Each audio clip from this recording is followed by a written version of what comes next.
maintindihan. Ito na, pangay kami ng isang bilog. Naalala mo ko ni Papa mo na. Ito ang iniinom namin. Si San Miguel.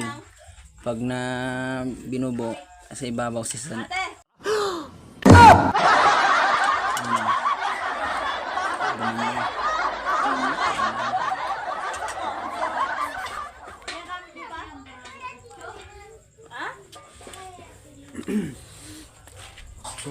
Ryan. Oh, the bitch yan. Sana?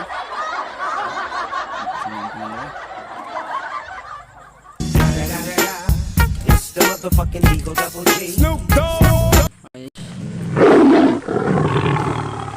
Ay, sanay nga. Ay, may bahagi si Satanas yan.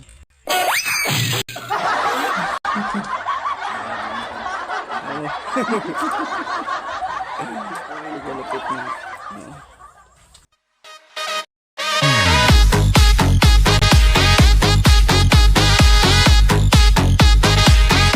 Kayo yung close kong pinsan. Mm.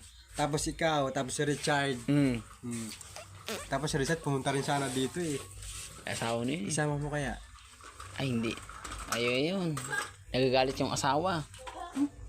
Yung asawa niya. Takot sa asawa yun. Yung anak mo yun eh. Kahit pa, sa asawa yun. Nakalikod marinig. Oo, temo, oo. Kahit na bayaw. Mm. Kasi Sa asawa yun. Sinasabi sa akin ito, ano yan nung umuwi ako doon. Totoo. Hindi ko lang alam kung sino yung humingi sa akin ng tulong nakaraan na nasa ospital si ate mo yun eh. Mm. Kung matanda ko si Richard siguro o si Jumel. Sabi ko, saan ka ako? Hindi ko ako maharap ngayon. Nasa ospital kami ako.